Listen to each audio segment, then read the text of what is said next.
Okay, thank you very much for staying for the talk after lunch, which I know is often thought of as a terrible slot to fill. So please stay awake for this.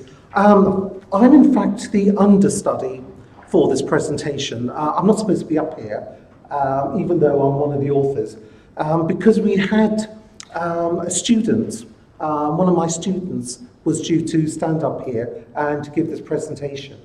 And unfortunately, he had a medical problem, so he couldn't come. So I'm his understudy here. And I've dressed down a bit so to look like a student. I know I probably need a lot more to happen to me to actually look like a student, but anyway, let's make a start. So this is about applying the principles of servant leadership.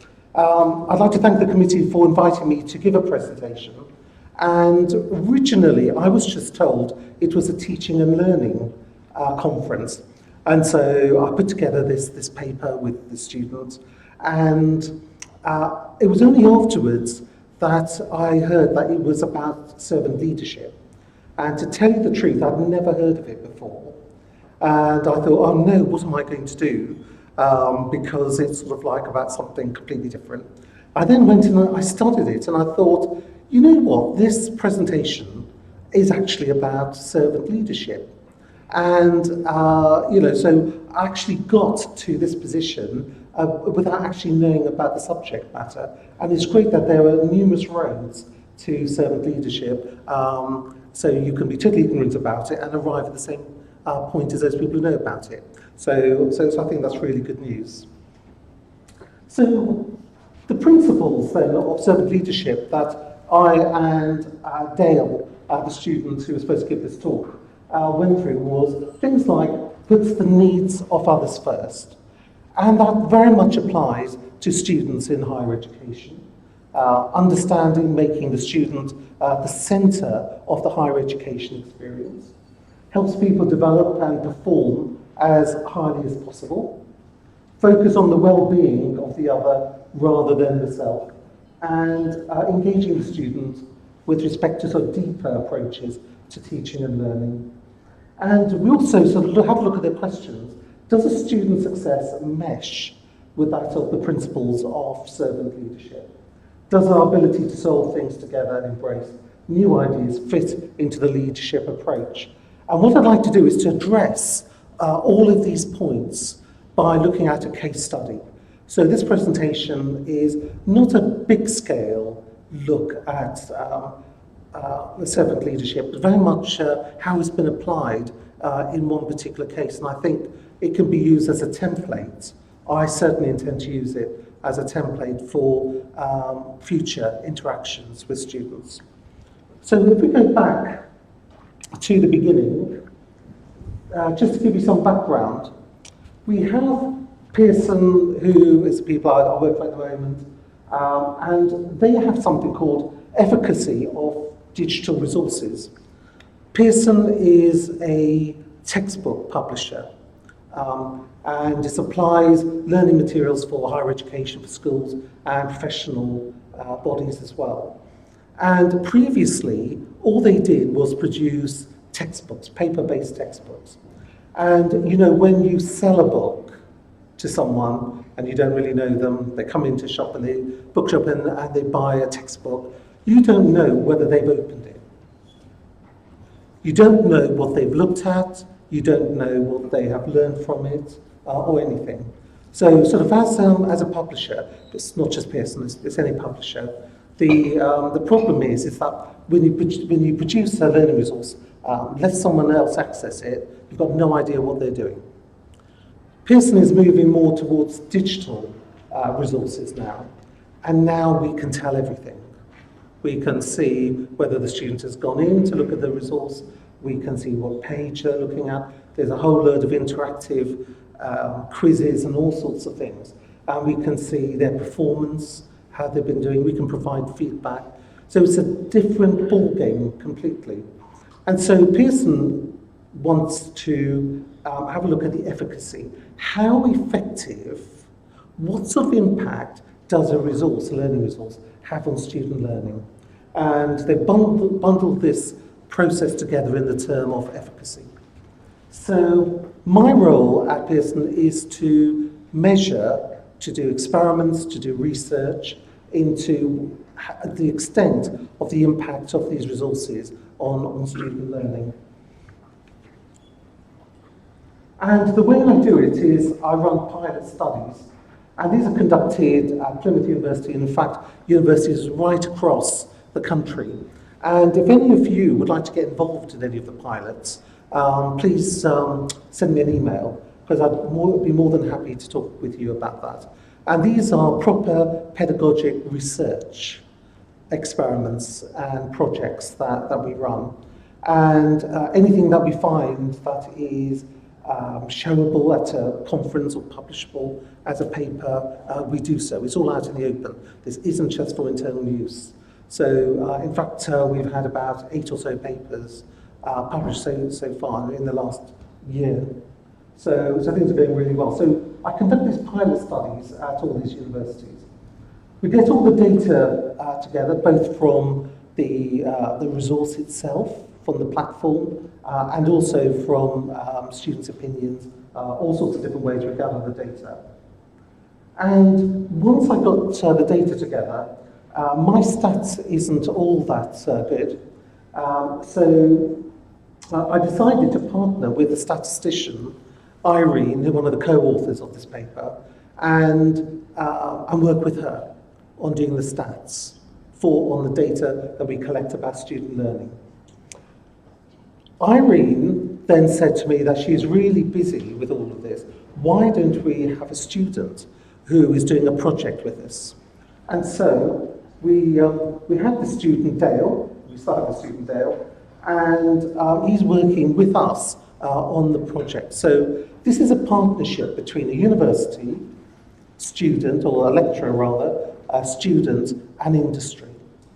And we feel it's a fairly sort of like unique sort of way of working on this.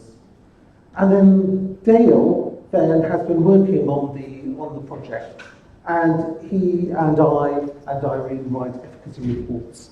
And Dale has used this sort of work for his final year dissertation. So again, if any of your students, if you rather, are looking for any projects or dissertations for final year students, and you'd like them to work with Pearson in this case, then again, please contact me. So this is the background, and there's nothing special about this, because obviously placements have been occurring, internships have been occurring everywhere, so I'm not saying this is unique. But I think what is unique in this case, or unusual, is that Dale went from being a servant, as it were, in that he was doing what I was telling him to do, and Irene was telling him to do. So originally, I collected all this data, handed it to Irene and Dale, and then Dale would process this, and he'd analyse it. And that was the sort of level that I was working with him at. As he was working through this, he came to me and he said, Stephen, are we going to have more of this sort of data? And I said, yes, this is like the basis of the work I do. And he said, well, I have an idea how it can be done better.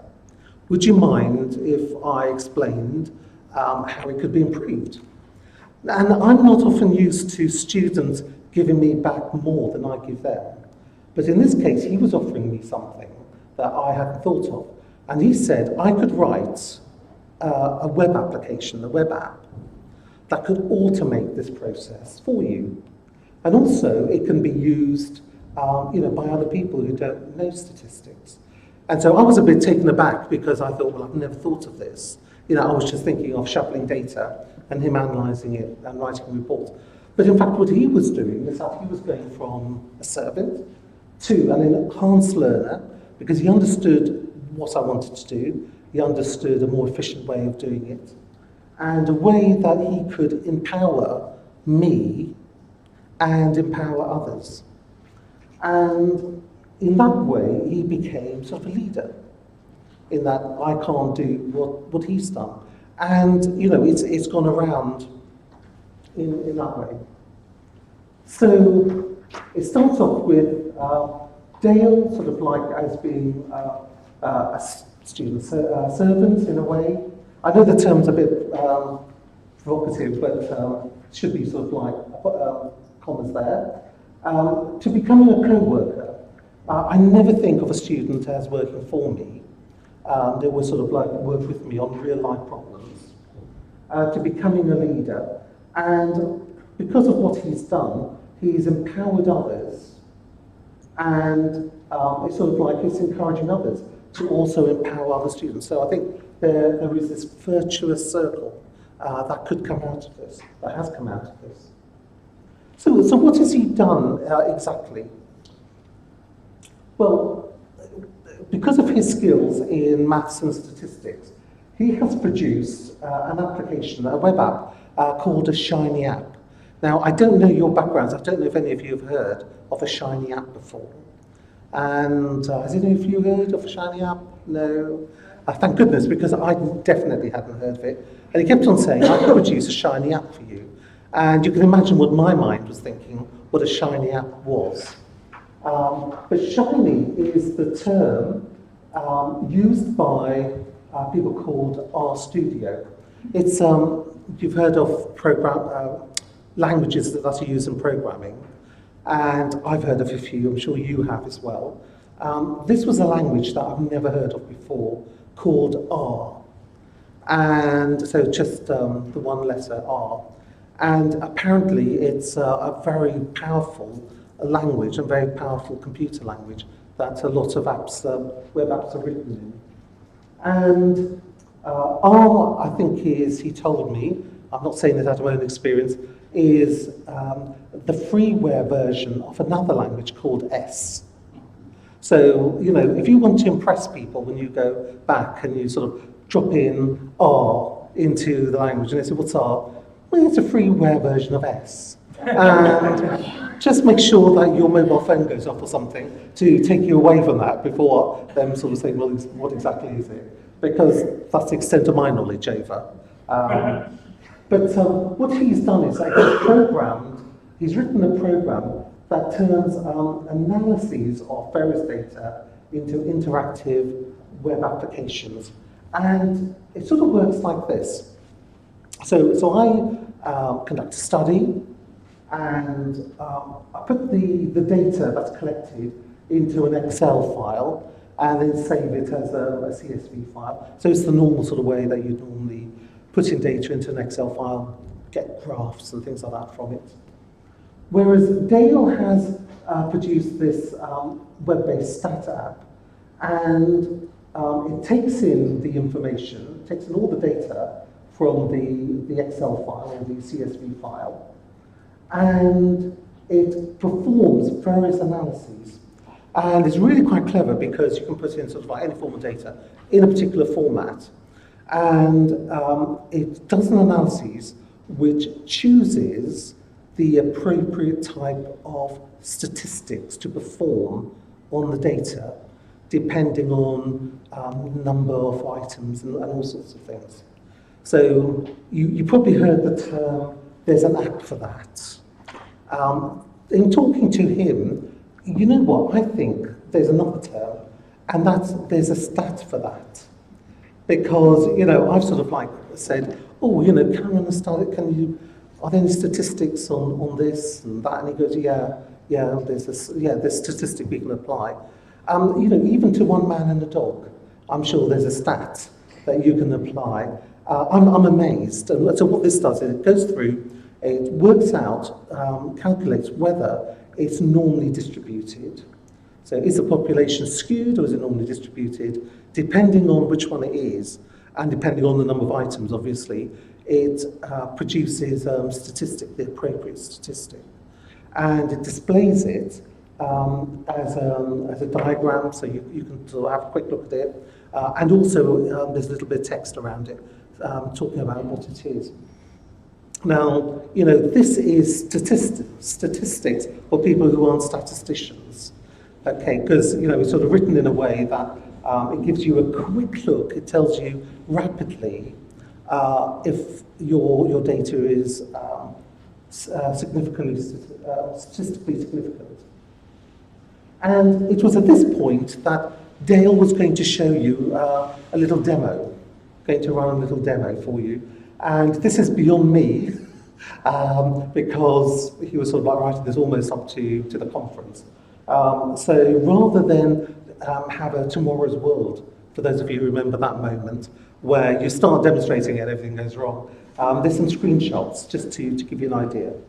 So when you go to a particular website and the offer is open, that if any of you are involved in any statistical work, any research work, and you would like to play around with this, again, contact me, and we'll give you access to it, all free of charge. Okay, so it works like this. So you go to this website, you have various tabs here where you can do various analyses. You upload your chosen file here. And what it does is that these are the different types of analyses that you can do. There's single group studies, or you can run parallel group studies. So this is where you have two groups. You withhold a variable from one group, and then you can test the two, or you can see it, sort of in one group. And it shows you all the data, and then it sort of like produces a graph which you can then download.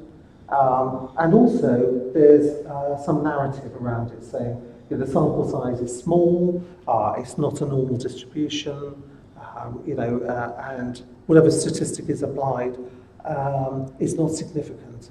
So this is just a rapid way of getting some feedback from the data that you have. And this is all Dale's work. And say sort of it's open to other people. So thank you very much.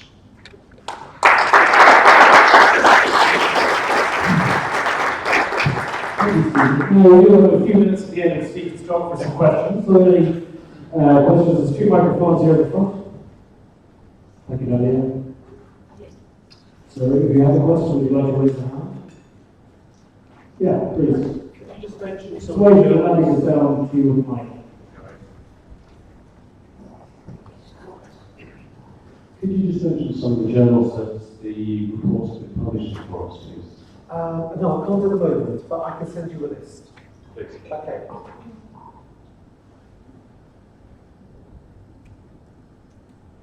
Is this something that is of interest to you, working with statistics?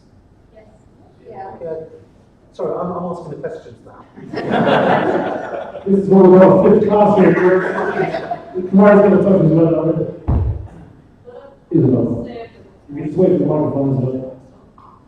The statistics, I'm not familiar with research, but I use qualitative research because even though I have accounting background, sort of financial interest, people get worried about the statistics part of it.